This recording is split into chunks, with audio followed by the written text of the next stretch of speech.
What really happened to Jay Leno's wife, Mavis Leno? For decades, she's been the calm presence just off camera, the woman he always thanked, rarely talked about, and fiercely protected from the spotlight. And then suddenly, headlines started mentioning her name next to words like conservatorship and advanced dementia. Today we're walking through the love story, the sacrifices, and the heartbreaking truth behind where Mavis is now, and how Jay has quietly stepped into the hardest role of his life. Before we get to the diagnosis and the emotional updates, you have to understand who Mavis is outside of Jay's punchlines. Mavis Elizabeth Nicholson Leno was born on September 5, 1946, in San Francisco, California. She didn't grow up dreaming of Hollywood, red carpets, or even marriage. She grew up with a sharp mind, a strong sense of justice, and a fierce feminist streak that would later define her life's work. While Jay was grinding away on the stand-up circuit, and eventually rising to become one of the biggest late-night hosts in America on The Tonight Show, Mavis chose a very different path. She stayed mostly behind the scenes, pouring her energy into activism and human rights. Since the late 1990s, she's been a key board member and the chair of the Feminist Majority Foundation's campaign to stop gender apartheid in Afghanistan, a groundbreaking effort that pushed the world to pay attention to the Taliban's brutal treatment of women and girls. Jay became the household name. Mavis became the quiet force pushing for global women's rights. Together, they built a life where one partner chased laughs and the other fought for lives. Their personal story starts in the 1970s at the legendary Comedy Store in Los Angeles. Mavis went there because friends told her it was the place to network if you wanted to write comedy. She ended up in the front row, right in front of a young comedian named Jay Leno. After the show, she headed to the restroom, not realizing the hallway doubled as the comedian's hangout. When she came out, Jay stopped her and asked if she was the girl in the front row. That simple question kicked off a relationship that neither of them quite expected. The twist? Mavis had always sworn she would never get married or have children. It was part of her deep, almost stubborn feminism. She'd seen too many stories where women were trapped while men got to roam free. But with Jay, she later said it felt different, like she'd finally arrived at her destination. They married on November 3, 1980, the same date as Jay's parents' wedding anniversary, in a small ceremony at a friend's house. There was no big ring moment. Jay has openly admitted he proposed largely because he wanted her to be covered on his insurance policy, and Mavis, practical as ever, didn't care about an engagement ring at the time. Another huge decision: they chose not to have children, and Mavis proudly takes full credit for that choice. She's explained that TV shows she watched growing up, where smart, capable women were stuck with men who mocked them and complained about them, convinced her that motherhood and marriage could become a trap.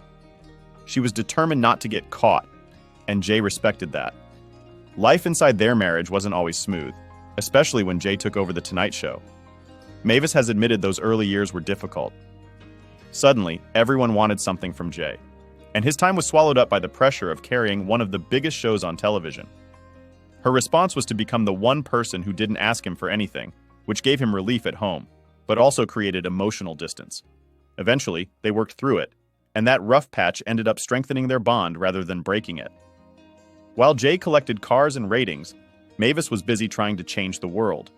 As chair of the campaign to stop gender apartheid in Afghanistan, she helped push the horrors Afghan women faced under the Taliban into the global spotlight. The Lenos donated generously to support that work, and Mavis became a leading voice insisting that women's rights be part of any serious conversation about Afghanistan's future. Then came a new kind of hardship. Not for Mavis first, but for Jay. In November 2022, he suffered serious second and third degree burns when a gasoline fire ignited while he was working on a car in his garage. He ended up in a burn center, undergoing treatment and surgeries. And through it all, Mavis was described as being right by his side, deeply concerned and unwavering in her support. But the story soon turned in a more tragic and more personal direction for her. By early 2024, Mavis had been diagnosed with advanced dementia. Jay filed for conservatorship in January 2024 to ensure he could manage her affairs and set up a living trust so she would be protected if anything happened to him. A court later officially granted him conservatorship in April 2024, with her lawyer confirming that Mavis consented and was receiving excellent care with her husband. Doctors reported that she struggled with disorientation and sometimes didn't know her own date of birth, or even Jay himself on certain days. She would often ruminate about her parents, both long gone, stuck emotionally in an earlier chapter of life. In 2025, Jay began sharing more openly about the reality of caring for her.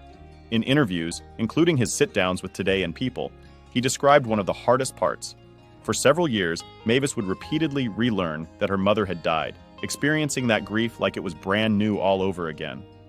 Watching someone you love relive the same heartbreak day after day is something he called the toughest part of the disease.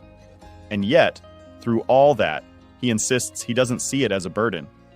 He said he actually enjoys taking care of her, that this is what the marriage vows were really about. Not the fun, glamorous years, but the quiet, difficult ones where love looks like feeding, guiding, and reassuring.